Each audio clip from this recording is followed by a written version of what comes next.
Hello and welcome, everybody. In today's episode, we're focusing on the all-important seller's offer date. This decision to set a specific date and time to review offers is designed to maximize a seller's property's exposure and stir up competition among buyers with the goal of achieving the highest sale price possible. But what does this process involve exactly? From setting expectations, registering offers, and understanding the critical timings to comprehending terms like irrevocable, certified deposit check, and navigating multiple rounds of offers, we've got you covered. At Fox Marin, our job is to guide our sellers through each step of the process so they are informed and in the know. Our belief in complete transparency means we'll be sharing the nitty-gritty details behind the scenes so you'll be fully informed and confident in your selling journey. So whether you're taking the first steps into selling property or a seasoned veteran seeking new insights, today's podcast is for you. Packed with expert advice, insider tips, and industry secrets, we are here to help you maximize your property sale one step at a time. Let's navigate this part of the seller's journey together.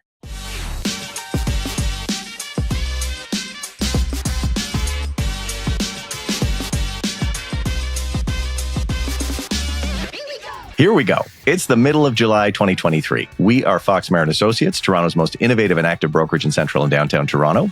We aren't here to regurgitate boring stats. You can find those anywhere. We're here to share what we see going on in the Toronto real estate market in real time on a weekly basis so that you can be in the know and make informed decisions.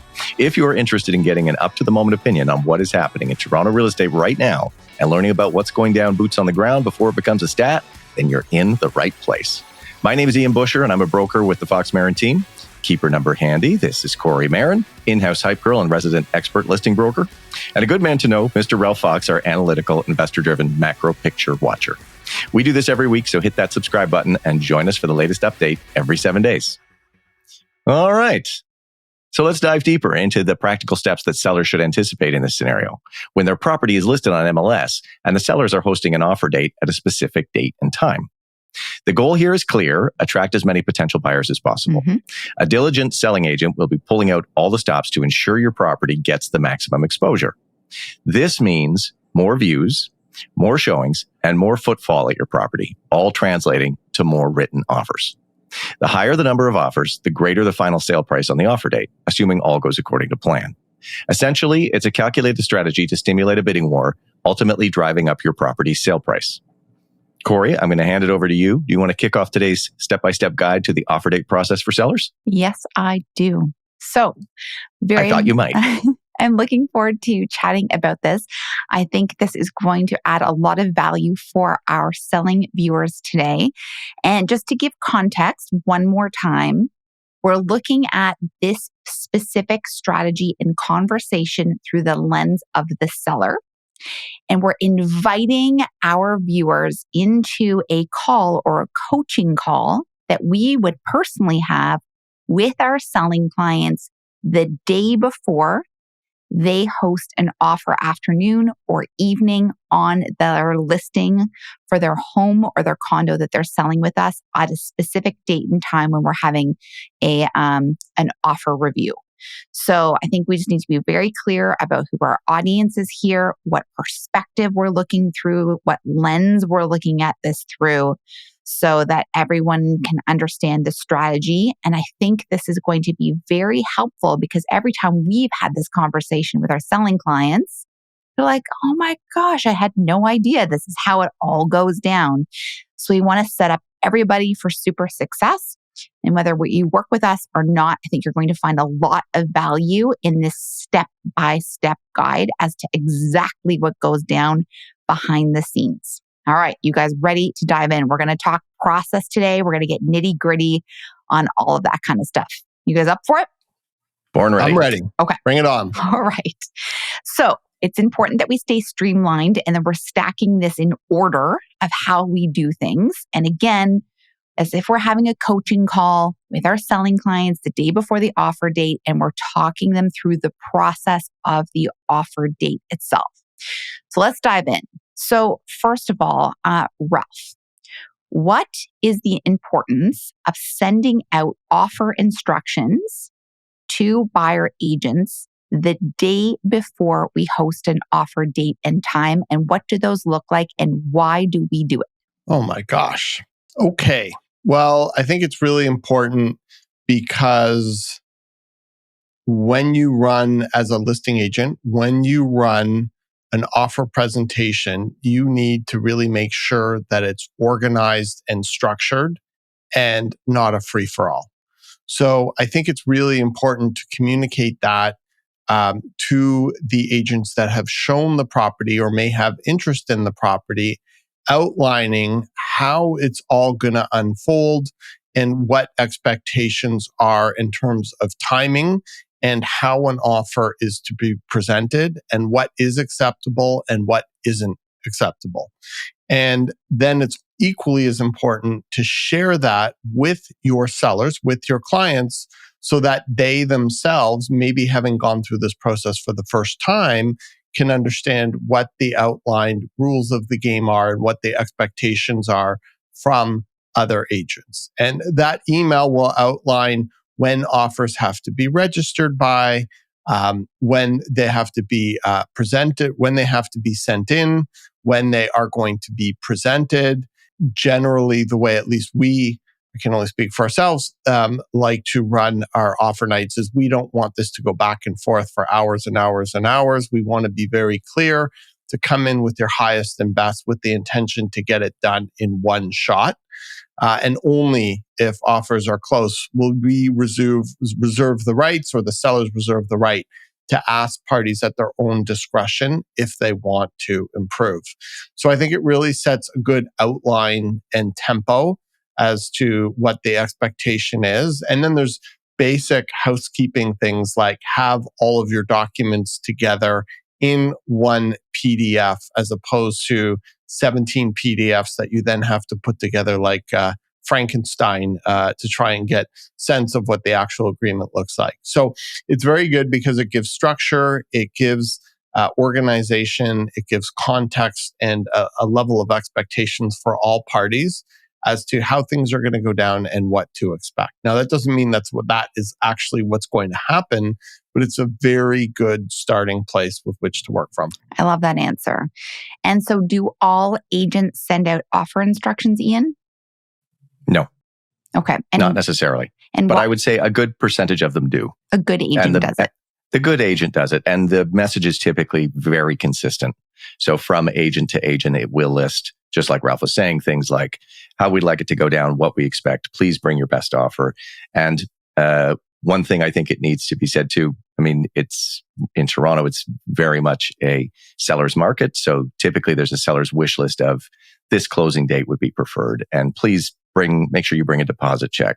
Please come condition free. So any good agent working with a savvy buyer is going to do as much as they can. I use the term woo, right? You're asking the seller to the prom. So you're trying to make your offer as attractive as possible. So that's, yes, not everyone will do it, but the good agents will. And I would say probably 75% of the time when I've shown a property, I will get an information email from the seller agent explaining what they're looking for. Okay, I love that. So to recap, we send out offer instructions the day before the offer presentation date and time. This goes out to all the buyer agents that have shown interest in the property or booked an appointment to see the property. It goes out by email, and then we send a copy of those offer instructions to our selling client so that they're aware of everything that we have communicated to the buyer agent. So that's how we kick off the process. I love it. Ian, can you explain what the offer registration time is and where would one find that in an MLS listing? The offer registration time is, I'm going to define it by what it is not. Okay.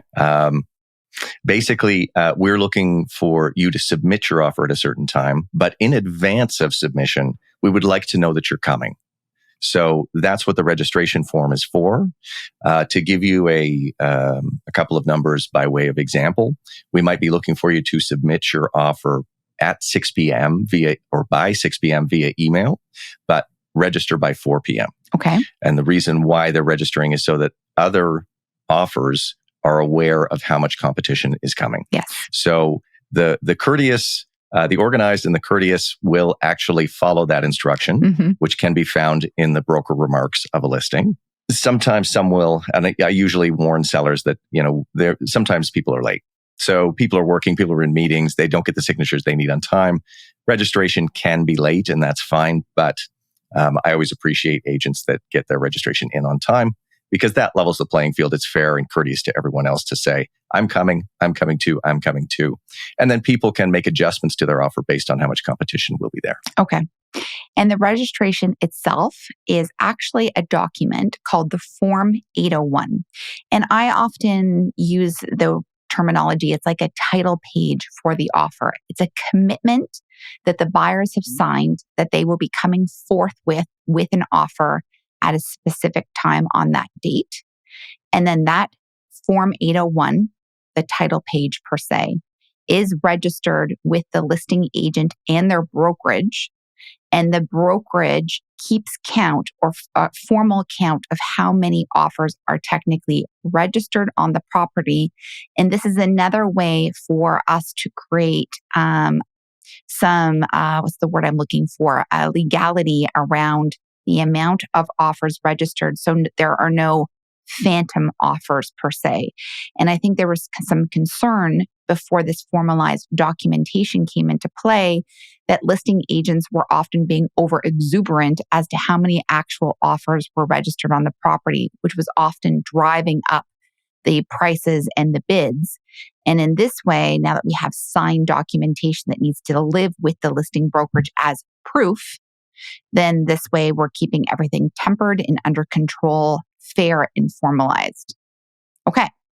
And once we know how many offers are registered, how do buyer agents that are offering on the property know how many offers are registered? Where do they find that information and how do they communicate that with their clients, Ralph? Well, the first thing is anybody who has seen the property will have booked a showing through an internal system called Broker Bay.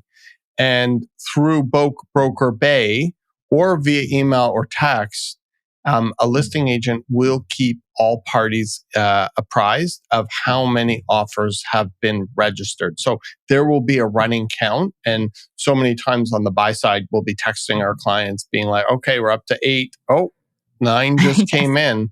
So there's a running count that all agents will have access to. And oftentimes, if you have a really interested party, you're probably texting direct with the listing agent or the buyer agent is asking lots of real-time questions.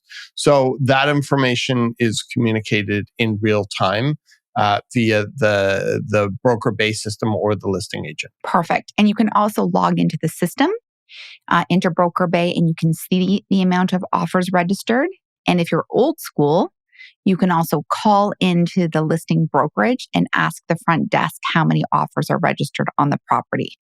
But sometimes there can be a discrepancy because someone may just not register, but just send an offer or send an 801 form directly into a listing agent. So normally the most up-to-date count will be with the listing agent. And then from there, probably Broker Bay. And then third probably would be the front desk of a brokerage. Perfect. And I just want to reiterate one more time, as Ian mentioned, that the offer registration in this scenario, we're saying it's at 4 p.m. Many, many, many times, the offer registrations do not come in on time. So when we have these coaching calls with our seller clients, I think this is a really important part of this conversation. When we talk to them the day before, we mention that this is how the protocol takes place and that we're expecting offers to be registered at 4 p.m. Agents hold their cards very close to their chest and often do not register their offer until the very last minute for 2 reasons. One, they want to see how much interest is on the property before their buyers may or may not commit to coming forward. And the second reason is they're just really disorganized.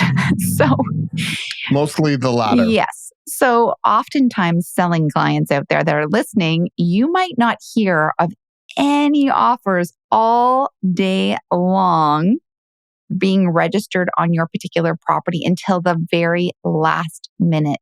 So it is a very long day and very stressful as you're just like waiting for something to happen. It's like when you book a flight to go overseas and your flight is like at 7:00 at night and you wait all day to go to the airport.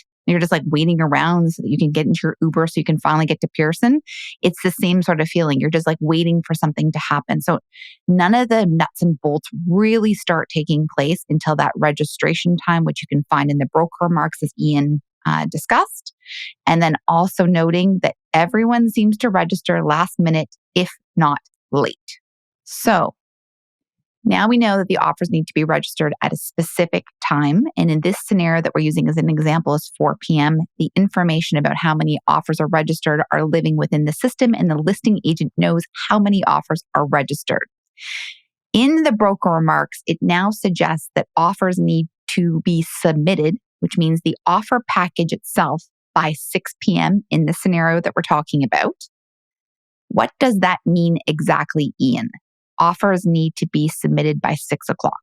Basically, what we're looking for is the email that contains the actual full offer paperwork. So your registration form is just one page saying you're coming, and the full offer package includes the agreement of purchase and sale, any schedules, other paperwork that I won't get into here, but it's usually, anywhere from a 12 to 18 page document. So we're looking for that. We mentioned before, it's not always one PDF, but we're looking for that lengthy document that explains all the terms and conditions this buyer is bringing as part of their offer. Okay, that's exactly it. And so selling clients, if you're out there, oftentimes we don't know what your offers look like until we get those offer packages around that 6 o'clock mark. And again, not to keep repeating it, the chances of us getting everything on time at 6 o'clock is very rare, and we often get stragglers.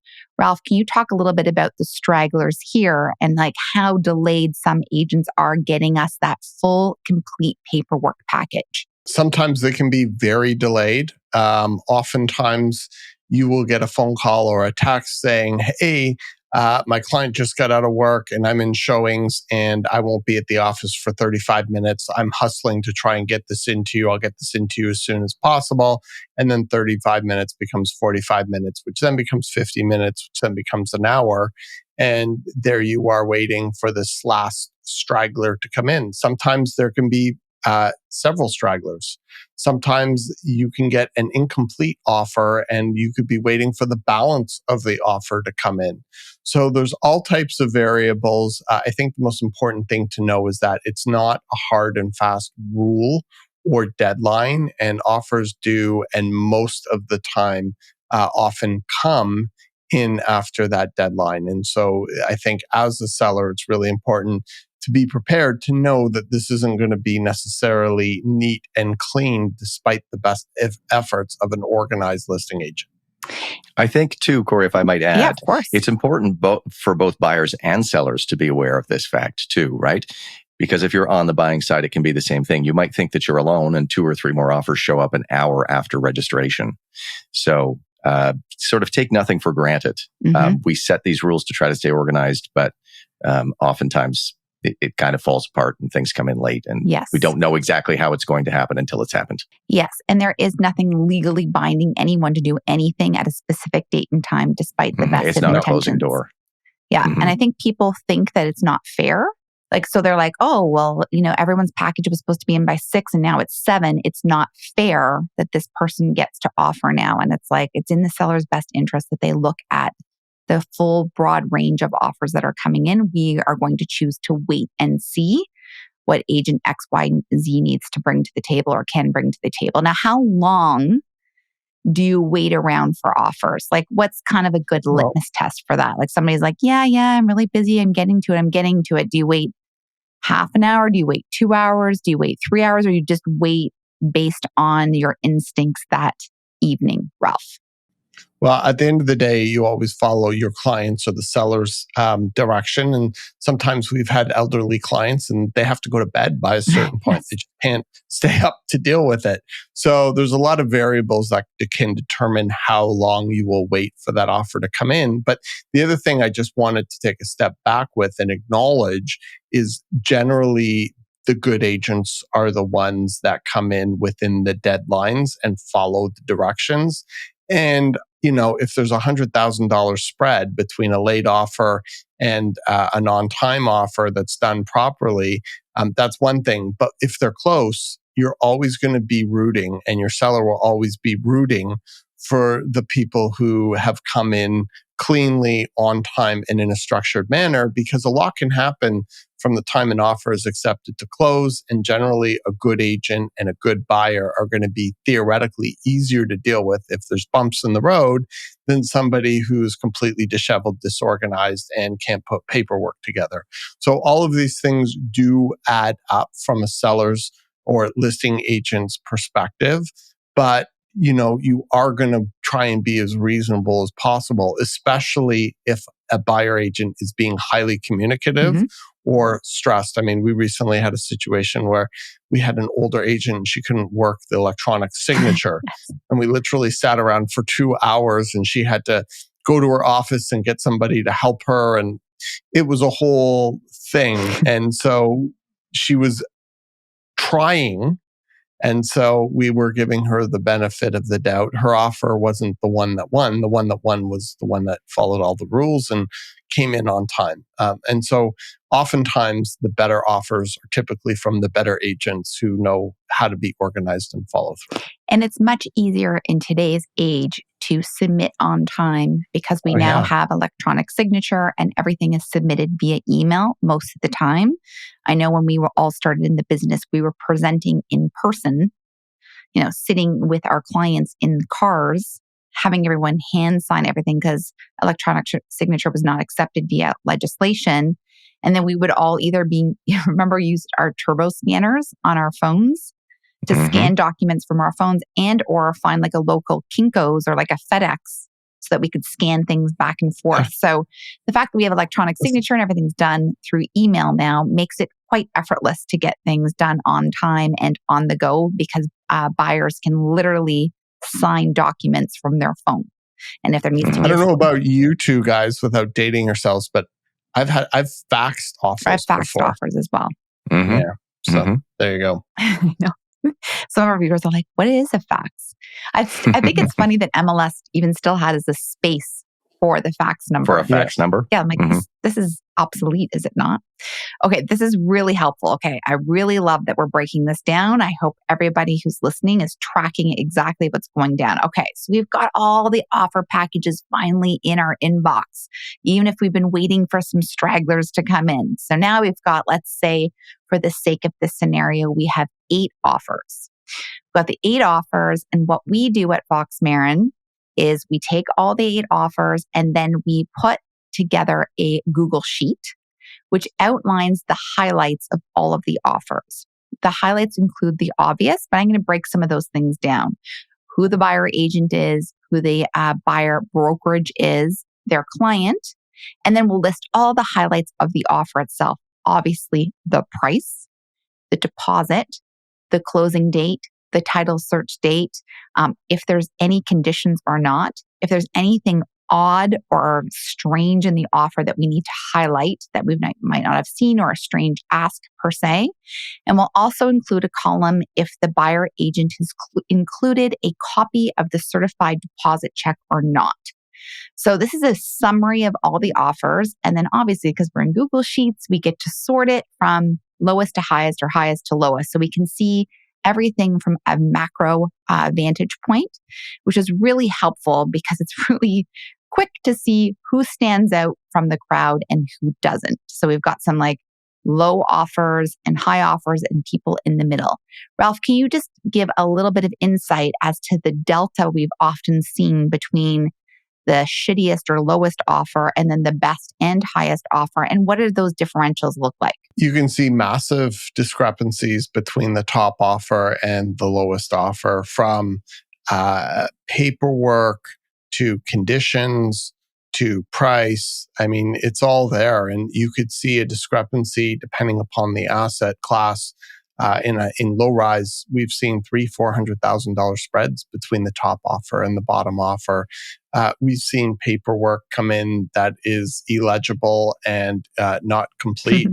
We've seen offer come in without deposit checks. We've seen every kind of condition under the sun at one point or another. We've seen put into an offer. And so, it's one of the things we really tell our clients to think about is that there could be a very large discrepancy between, the top and the bottom. And generally you'll have a pack sort of somewhere in the middle with one or two standouts that usually will be in the range, hopefully, of what the seller's expectations are, or even more importantly, beyond that range. And, these things are always difficult to predict and oftentimes can be surprising and interesting to everybody, including us. We certainly have not seen it all, I'll tell you that much. That's so true. Okay. So we've got these 8 offers in this scenario. We've outlined everything in our Google Sheet. We have not told generally the sellers as to where we're at yet, outside of the fact we have these 8 offers. So the next part in the process is we're going to jump on a call or a Zoom call, depending on the client. And we are now going to disclose all the secret information we have, which is all about the juicy details of all the offers.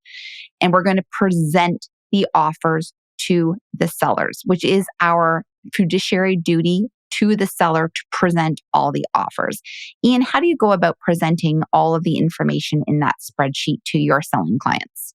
I usually get on a call with them, as you mentioned, and I will sort of start at the bottom of the list and say, we've got this agent has brought this person forward and this is their offer price. It's condition free. They do have a check. That's your first one. And I will kind of just build until we get to the highest price. So rather than starting at the top and saying, and here's everything else, kind of saying, okay, here's where we start. And here is kind of the pinnacle of it. Yeah. And taking them through every single one of those details. Yes. And one of the things on that spreadsheet as well, and I know we're going to talk about this in a moment, is also the irrevocable time. So just how much time do we have to work with this and consider it before it expires? Yes. And Ralph, how do you present them? Do you do the same thing?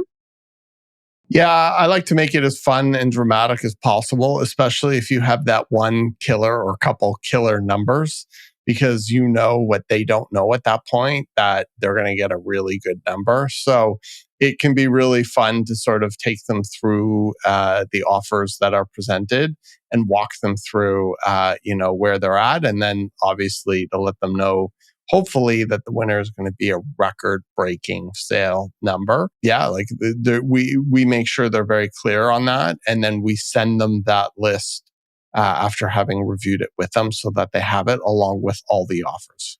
And I agree. It's only really fun to present the spreadsheet if you've got some killer offers in there. Yes. It is not as fun to present the spreadsheet if you've got mediocre offers or less than expectation offers or no offers when the spreadsheet is blank. So I agree that how you position that presentation really can be super fun if you've got great material to share, but then it can be a little bit nerve-wracking to have that conversation with your selling clients if you're going to be delivering disappointing information that you know that they aren't going to be that 100%. pumped about. So how we position it at Fox Marin and our tone really just depends on the information that we have at hand. Hopefully we're sharing something really fun and exciting and can make it dramatic, just to make it as hype as possible. But there are many times we've had to temper that as well. Okay, so we've got all of that shared. Now, what happens when the buyer clients have also shared personal letters with their offer package? Are you forwarding those along to the seller? And are those important for them to review, Ralph? Yeah, I mean, we share everything with our clients. It is our duty to share the contents of an offer with our clients. But I think where it becomes more interesting is with those interesting offers that are at the top. I think that's when it becomes more relevant, or oftentimes if offers are really close, a really good letter can set one buyer apart from the other buyer and make a seller want to work with them, especially if it's a property where there's a strong sentimental value to by the sellers. Perfect. And Ian, do you do anything with the personal letters? Do you read them? Or do you just forward them along? I actually don't pay attention to them until after I've gone through with the clients everything that we've done. And in your scenario where we have 8, if there are 3 top ones that are in contention, if any of those have a letter, I will pull the letter off the offer and send that to the client to read, just to see if that has, if that matters to them, if it makes any difference to their selection process. I want them to of course, it's our duty for them to have all the information. But if there's a personal letter on the lowest offer, I will, of course, let my seller know that it's there. But if there's nothing about that offer that's attractive, the letter is Screw it. moot. It doesn't matter. Yeah. I don't care about these We'll people read and that their later. dog. Yeah. Their offer's shit. Yeah. Sorry. I hope this letter works for you next time. Yeah. I know. I always wonder how many times these letters have just been recycled with a new address. I'm like, did you really write a personal customized letter, or is this just a template with a new address on it? Okay, so just to take a breather here, have we covered all the steps up until now? We've got all of the offers. Everything's been registered. We're above board. We've communicated with the seller. We've presented everything, and we've shared everything as per our duty. Have I missed anything here up until this point? Because this is when the negotiation starts to happen. So I just want to make sure we've got our ducks in order and our admin is bang on. We're good? I don't think so. And in our example now, we're probably at about 7:30, 8 o'clock p.m. Yeah. Right? At the earliest. Just to kind of put a timeline to this, Yes. right? They registered by 4. They submitted at 6. We reviewed at 6:30 to 7. Now, what's next? Okay. I love it. I think the only other thing that we might be doing is also communicating with the buyer agents that have actually registered and submitted to let them know, hey, we're speaking with our clients tonight around, hopefully we're able to do this. It's around 7:30 to present. We'll keep you posted. Now, sellers listening to this, at this stage in the evening, this is when buyer agents start to kind of get sometimes aggressive. Yeah. They're ready for a fight. They Tense. texting us. What's happening? Any updates? Updates. What's going on? Have you updates? Yeah. So this is where things get a little bit hectic because we're trying to communicate with the seller.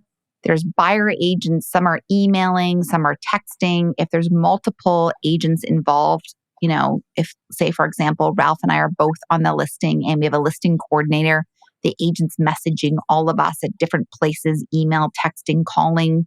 So this is where things get a little bit, I'm going to say a bit more heightened, a bit stressful.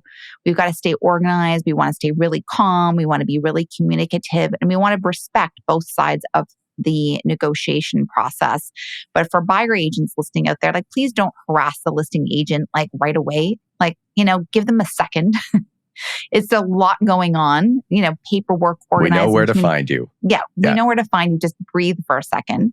So, Ian, you had mentioned the irrevocable here. So what does that mean to both the seller and the buyers? And why does that matter if it's now 7:30 at night and we're just addressing offers and negotiating here at this stage in the game? The irrevocable time is an expiry time for that offer. So if it goes beyond the irrevocable time listed in the agreement of purchase and sale, that is what we would call a dead offer, meaning that it has expired now. It's not alive. So let's, for the sake of this example, say that the buyer who submitted this offer maybe put 10 o'clock on it. And by the time a couple of straggler offers come in and we've reviewed everything with the clients, it's now 8 o'clock. We're eyeballing that 10 o'clock deadline, especially for a really good offer, and saying we want to make sure that we don't need to ask for an extension on this and we can respond and have this offer accepted by the deadline that's within it. For a buyer who knows they've got a good offer with a good price, condition free, and everything else about it is great, they're going to want to try to keep that tight. They want the pressure applied to the seller and their agent to react quickly, get back to them, and take that offer. To the seller and their agent, we just want to keep an eye on it, make sure we keep things moving, make sure we don't let anything good slip away just because time has gotten the better of us. Perfect. All right. This is super helpful. Now, one other thing that I think is really important to consider at this stage in the offer night process is we've got these 8 offers in this scenario, and the top 3 are pretty damn good. So we know we have something healthy to work with here. But we notice that one of those 3 offers that possibly could be the winner has a couple of small errors in their paperwork. And we've noticed this. We want to flesh this out. Now, what do we do with that? We're like, oh no, this buyer and their agent have a couple small errors in their paperwork. This should probably be addressed now versus later. Ralph, what would we do in that scenario? And why would we go back to the buyer agent and highlight the fact they have a couple of errors in their paperwork at this stage in the negotiation? Well, the first thing to understand is the seller can only put pen to paper to one offer. Mm-hmm. So if they have multiple offers, meaning there are multiple buyers still in the game, and one of the offers, maybe the front runner or in the top pack, has some challenges to it or has some issues with it that need to be corrected, then you don't, as the seller, want to put pen to paper to that offer because you could become locked into working with that offer. So all discussions at this point are verbal with the intent of having the other side, the buyer, come back and either make improvements or, in this case, more specifically, make adjustments to the offer without us putting pen to paper and getting locked in. So the typical course of action would be to call up that buyer agent and say, hey, we've just reviewed your offer. You're definitely looking good, or you're in the top pack, or there's a lot of good things with your offer. However, for us to look at it, we really need a couple things cleaned up. So can you make sure that it's 123A Main Street, not 123 Main Street? And can you make sure that, you missed a signature? You missed a signature or initial on the third page on the bottom corner. Can you put that in? And then therefore we have a true offer in front of us that then we can submit or present to our client. Excellent. All right. So now we've got these 8 offers. The sellers have reviewed everything. And now we have to make some decisions as a team. So some options here. We could outright accept one of the 8 offers because it's outstanding. It's error-free. It's an amazing price. It has a certified deposit check. It's got the perfect closing date. And there's no conditions. And it's just the standout baller winner. And we can just straight out accept that one offer and then reject the 7 other offers in this scenario. Another option would be we have the 8 offers and they're all kind of like mediocre. And the seller's pissed. And the seller's like, I hate all these people. I don't like these buyers. Everyone sucks. My place is worth way more than all these people think it's worth. And they could, if they opted to, they could just reject all 8 offers. They could just be like, we're done. We're taking our house off the market. That could happen. They could also, if they wanted to, as per the seller's direction, they could ask all 8 offers to improve. And we could turn around to all 8 of the agents and say, hey, you know what? The seller wants to do what's called a second round. And they want all 8 offers to improve regardless of the lowest offer or the highest offer and everybody in between. Or, and this is the most common one, viewers that are listening to us today, this is what we most commonly see in a bidding war scenario. We've got 8 offers. 3 of them are solid. 1 of them is probably the standout. But likely what would happen with seller direction and lots of communication and lots of talks about the pros and cons of different strategies is likely what would happen is we would reject the bottom 5 offers and say, thank you so much for submitting this evening. Unfortunately, you're not in the running. Thank you so much. Enjoy your evening. Grab a bottle of wine. Go eat some sushi. Good night. And we would have now the 3 offers remaining, your top 3 offers. And in this case, I know this is how we would do it at Fox Marin, is we would call the buyer agents and say, hey, you know, your offer is pretty solid. It's looking pretty good. We've sent 5 of the offers home. We now have 3 offers remaining. Would you and your client like the opportunity to improve? And we would have this same conversation with buyer A, B, and C. And at this stage in the game, we're kind of in a wait and see after having these conversations with all 3 buyer agents to see if these buyers are willing to improve. Now it's about 9:00 at night in this scenario. And all of us are just sitting back. Maybe we're sneaking in a little bit of dinner at this point. and we're waiting for the buyer agents to see if they are going to resubmit their offer with any changes. Generally speaking, at this point, we're just looking specifically at price because we've already flushed out the other aspects of their offer, knowing there's no errors, there's no conditions, they've got a good closing date, and they have supplied us with a certified deposit check. So we're basically looking for improved pricing. Did I describe that well, Ian? Yes, but just for clarity, they've only provided us with evidence that the deposit check. They haven't given us the deposit Correct. check. Right. Correct. Yeah. They've shown us that it's been made and it can be quickly collected. Yes, with a photo or a scan. Yeah. Is there anything else that we would be doing in this stage? When I'm on the buy side, I will often ask when I'm asked to improve if there's anything else about the offer that we could make better, just for the record. I usually say, okay, well, I understand that improvement means, go back and see if you can do anything with your price. But I say, is the close date good? Does that need moving? Is there anything that your seller doesn't like about this that I can change for you? Just to be sure that we have everything just so until we get to the conversation about the price. I think the other thing that comes up here, maybe a little bit later, but in the consideration of the top contenders, oftentimes, even if we have a copy of the check, I like to know, well, is the check nearby? Should we work with your offer before we've accepted it and they know they're still competing? Could we get that check within the hour should our clients accept your offer? So I like to find out a little bit more about the whereabouts of that so that when we have those final improvements, we'll be in a better situation to see what we need to do to get that firmed up tonight. I also think at this stage as well, it's good to find out a little bit more about the buyer's financial covenant. Yes. So call the buyer agent. You're in the running. Obviously, you're in the top 3. Thank you so much. You guys are doing such a great job. Tell me a little bit more about your clients.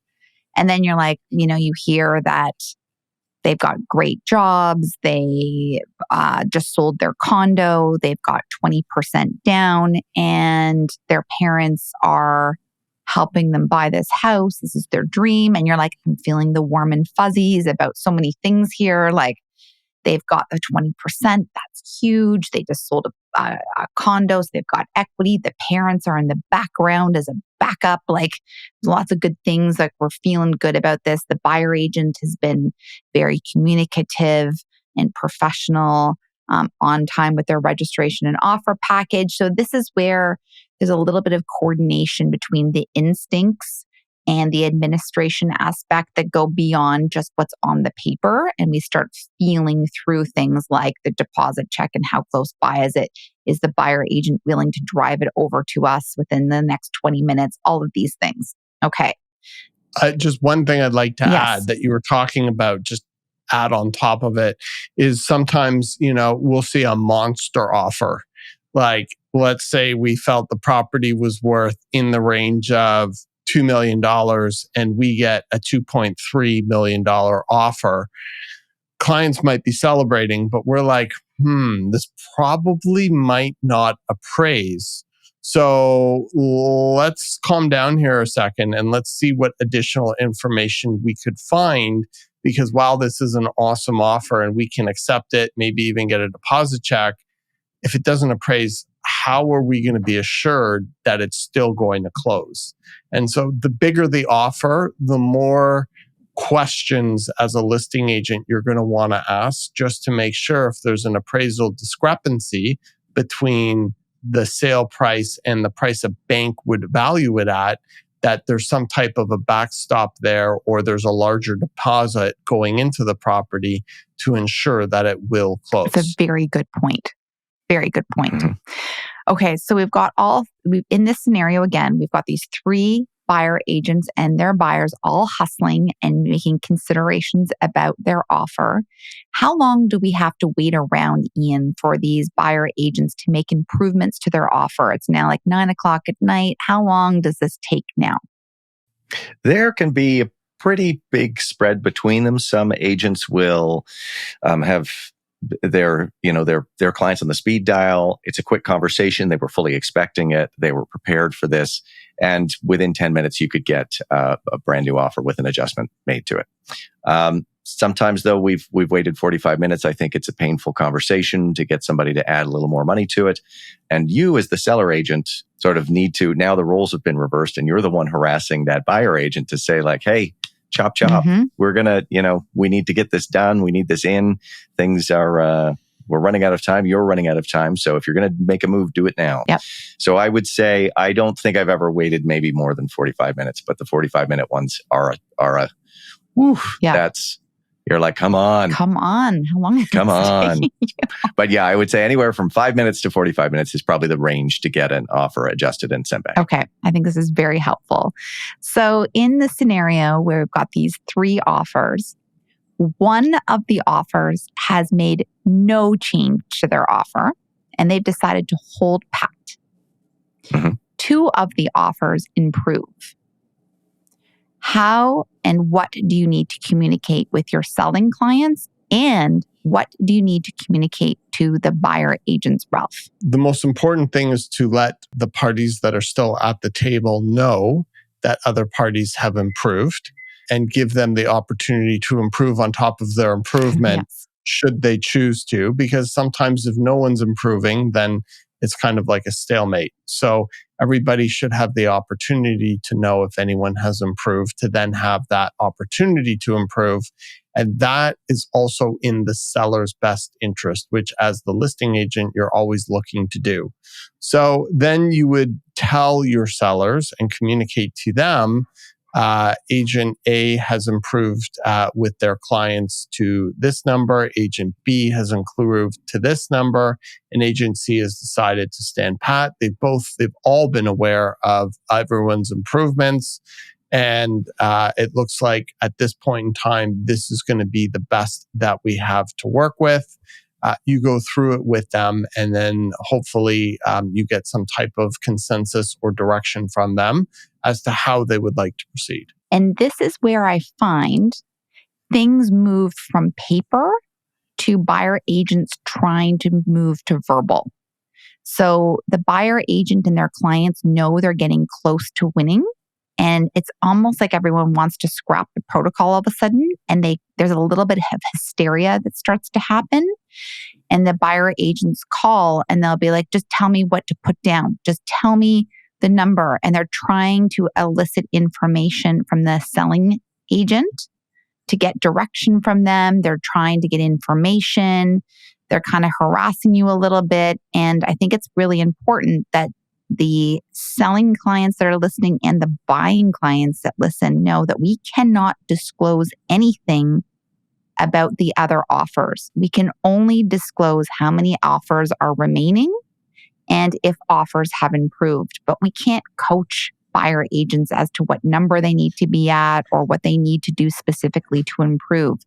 And this is where I think that some buyer agents think that using bully tactics or being rude or aggressive is helpful to their process, when I actually think it's here that the nuance of being professional and keeping everything on paper and being above board actually pays off. And so I think this is another time in the evening where things get a little bit messy and you start getting phone calls and people getting a little bit frantic, where emotions start to replace logical behavior. Do you guys agree with that? Yeah, I mean, I tend to go with the charm route as a buyer agent. So there are agents out there who will try to charm information out of a listing agent as well. So there's that side of the equation as well. But yeah, things are coming to the 11th hour at this point in time. And you can definitely feel a bit of an upsurge in energy and emotions, I guess, as Anxiety. things start to get frayed a little bit. Tension. Yeah. Okay, this is great. So I have one final question about this. So we've got the 3 offers. One's in a standstill. 2 have improved. We're now presenting to the sellers. Do the sellers have the opportunity, if they want to ask for another round? And if they do, what is your recommendation in that case? And would you suggest that they go back to the buyer agent and say, you know what, you're close, but they still want more? Like, how do you know when the buyer agents are capped at their top end of the range? And when does it start feeling a bit greedy? And how do you know how to coach the seller at this stage, Ian? Like, where does this all live and breathe? I'm interested to hear what the two of you have to say about this as well. But in that case, if my seller said, okay, well, the person, the buyer who did not improve, they're dead to me. Yeah. They're out, yes. Right? The other two, if they asked to go back again, I would remind them that in the email, the information email that we sent out the day before, and then maybe again, even the morning of, we said, please bring your highest and best. There may not be a chance to improve. So I would say to my sellers, we have asked them to bring their highest and best to begin with. These people in good faith have gone back and dug a little deeper and already brought you more. I think you might actually get some resentment, which I think is, you don't want a bad taste in your mouth. Sometimes it can't be helped, but in a real estate transaction, you really kind of want all parties agreeing with each other, because it may be 30, 60, 90 days to that closing date, and there's buyer visits and there's other things involved here. Let's take one of these respectfully very good offers that you've got and work with it. I would push back against my sellers a little bit and remind them that it's going to start to look really bad and greedy, to use your word. And say, I think we need to work with one of the ones that we have here, unless you don't want to. Yep, I agree. Ralph, do you? But to just keep asking over and over again is ridiculous. I think couple things. I think sometimes a buyer agent will tell you, that's it, we're tapped, we're done. So that's one way to know that you're working with the highest and best, and one way you can relay that to a seller when presenting a second round of offers. Sometimes an agent will tell you that they're now at the point where they're having to rebate their client's commission. That's another tell. Agents typically will only do that if their clients are at the end of their rope in terms of what they're able to offer. And then it really, in my opinion, depends what's at hand. Like if there's a discrepancy after the second round of $20,000 or something like that or larger, at that point in time, it's large enough based on the information that you provided when everybody came to the table that, there's a clear winner here, and that person or that buyer most likely is the correct buyer for the property. Everybody's different and everybody has a different mentality in life. I can tell you in my personal dealings the way I like to conduct myself is I'm a firm believer in karma. And I think sometimes in life, either in a transaction or just in general, if you try to be too greedy and try to squeeze every penny and every ounce of life out of somebody in a transaction, it generally will come around at some point in time to bite you, as per Ian's, either in, that 60, 90-day period or at some other point in time. So if there's a clear standout by the second round, generally, unless there's a good reason not to, we would recommend to work with that offer. Now, if after round two, there's a discrepancy of about $3,500 or a couple $1,000, it probably is fair to go back to both parties, and being fair and being transparent should be paramount when you're trying to facilitate any type of transaction in real estate. So I think it depends with what's in front of you and what the messaging is and what you have to work with. But if there's a clear standout, even in the first round, I'm always going to recommend, as long as it's at or above expectations, to work with that offer. Those are excellent answers. Great job, boys. So impressed. All right. Maybe it's the black t-shirts. I know you guys are matching today. Yeah. And I feel like I offset your backgrounds with my sweatshirt. See? It's incredible. I know. We didn't even plan for that. No. So, okay. We're coming to the close of this. Now it's like we're approaching 10 o'clock at night. The irrevocables are around 11. Everyone's getting a little tired. Everyone's like, will I get to eat dinner tonight or not? So you're like, I guess I won't be catching up on the latest Netflix show I was planning on watching tonight because I've got to go to bed soon. So we're at that stage in the game. We've had the 3 offers, 2's improved. So number 3 is at a standstill. So they're out. And so now we're down to the 2 the seller has decided to work with one of the two offers and accept it. So at this stage, we don't have a deposit check in hand yet. We've just seen proof of deposit. The seller gives us direction to accept one of them. So at this stage, we can start facilitating the paperwork and send everything electronically using something called DocuSign. What do you do with offer number 2 that's floating out there? Do you call them at this stage and give them the rejection call? Or do you wait for fully accepted paperwork and a copy of the deposit check before you break up with offer number 2? Or does it really just depend, Ralph? I will wait till I have the signed offer so that we have an accepted offer.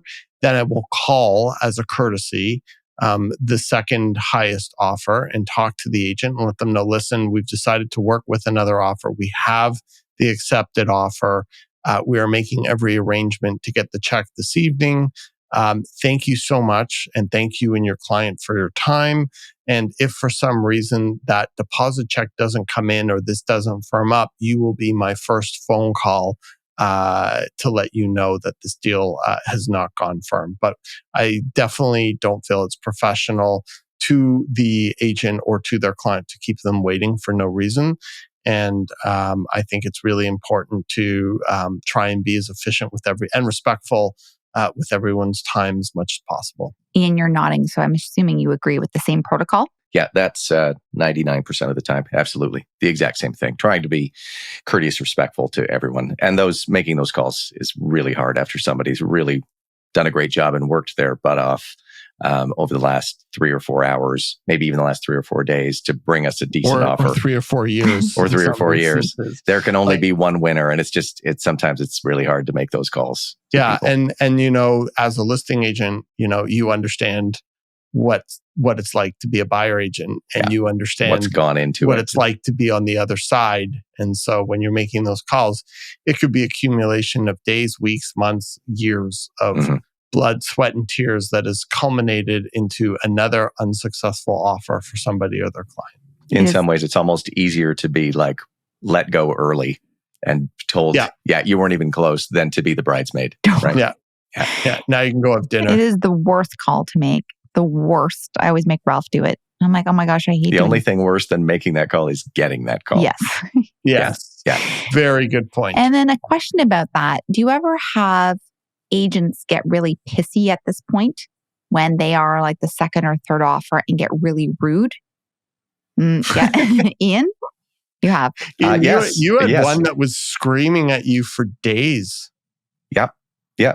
I can think of, there was one in 2021. And after the initial angry call, my phone once a day for a few days was a call from that agent asking what went wrong and why I didn't do something and do this and do that after clearly explaining it on the day.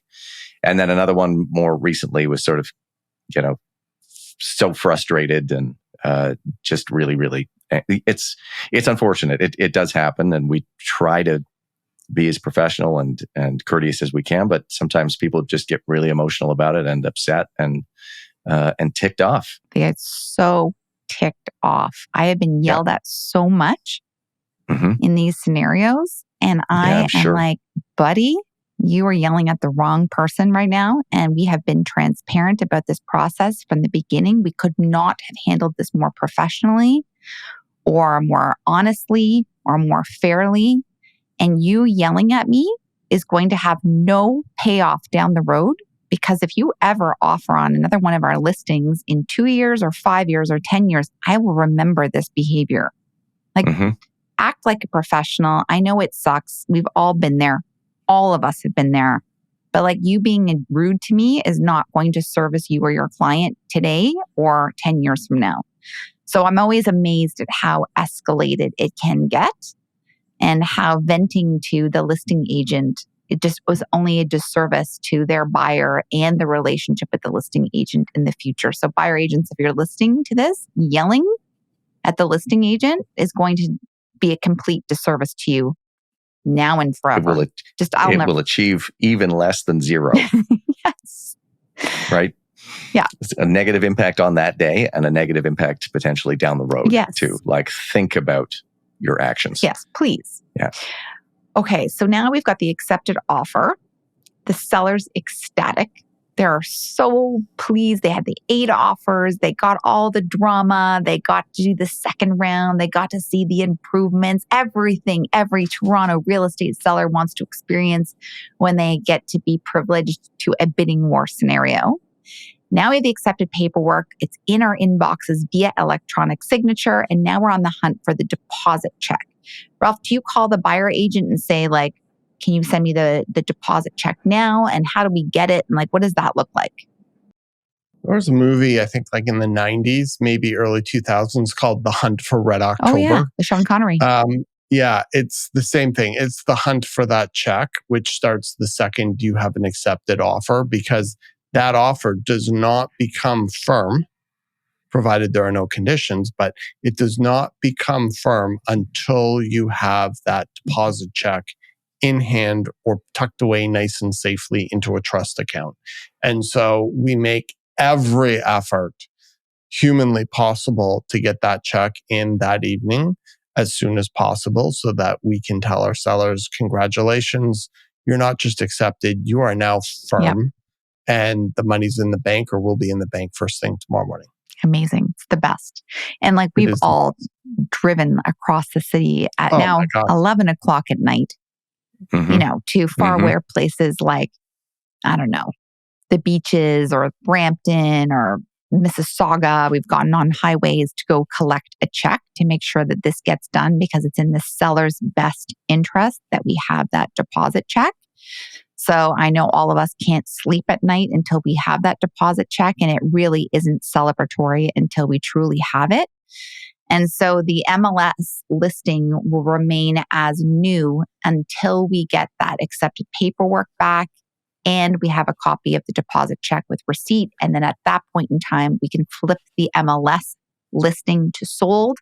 And at that point in time, we can disclose the final sale price to all of the buyer agents that have bid or anyone else who wanted to track the property, and it will be published to the public as well at that point in time. Amazing. Now, what happens here if you have an offer night? We've gone through all of this. You've gone through multiple offers per se. You know, you might not have a standout offer or mediocre offers or low offers. And the seller at the end of the day is just like, this isn't really what I want. I'm not happy about any of this.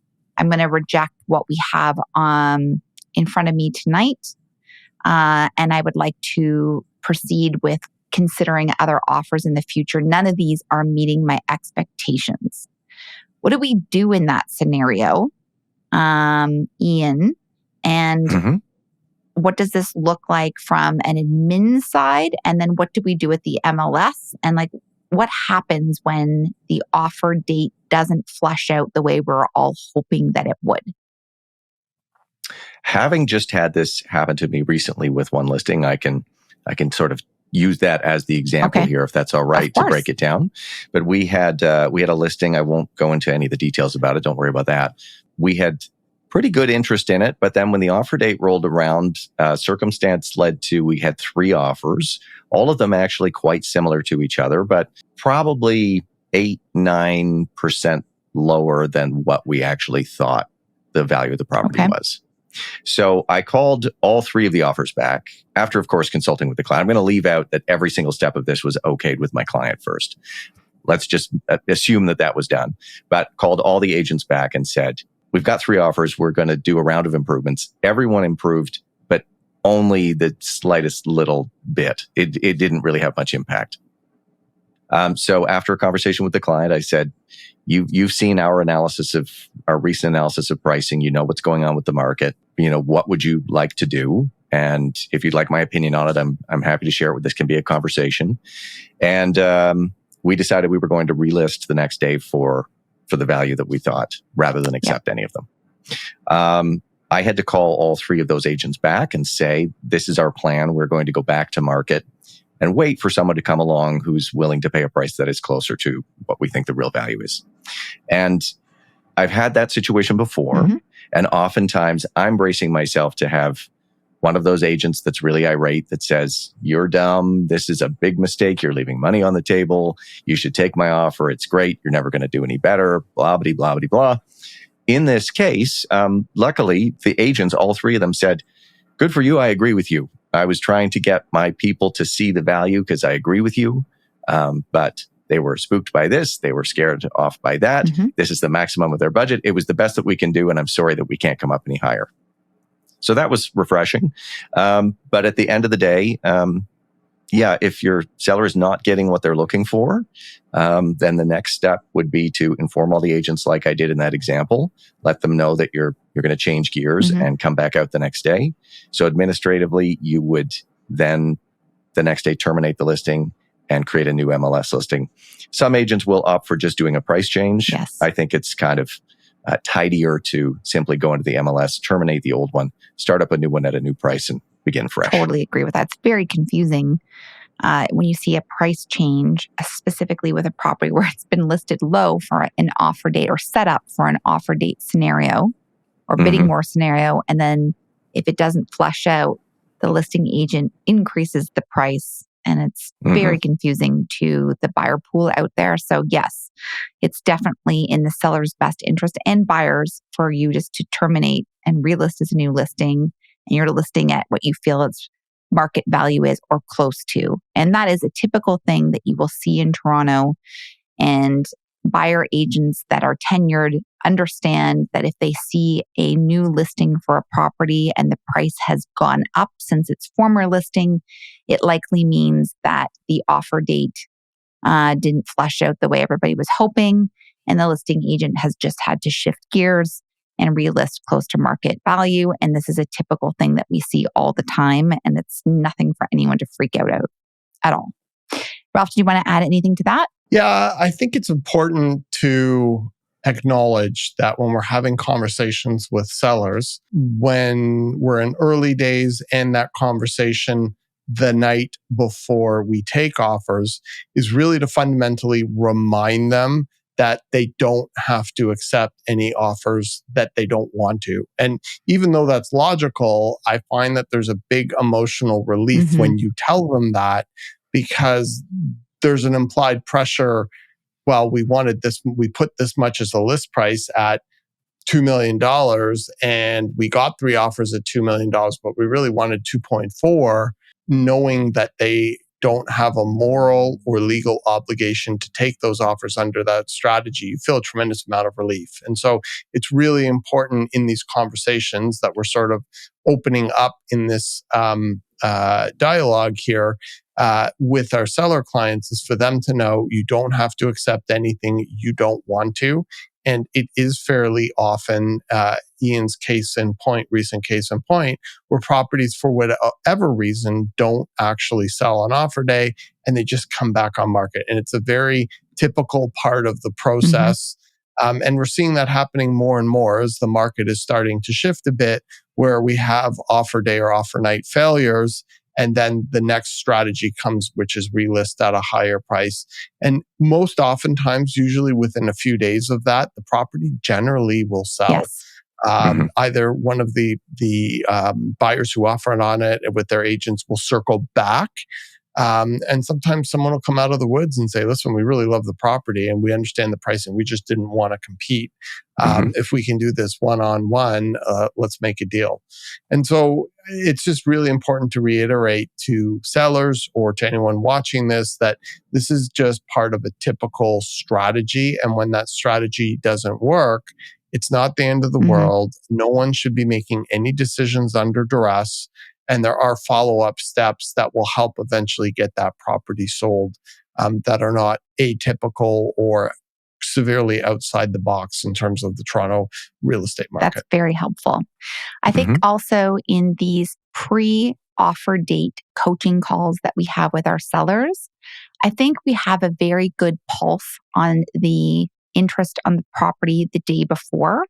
So Yeah. we can temper expectations for everybody. So if we haven't had a lot of showings, the open houses were quiet, feedback has been mediocre, no one has requested a status certificate or an inspection, I think we all just instinctively know if it's going to be a hot offer date with lots of interest and buzz and registrations and calls.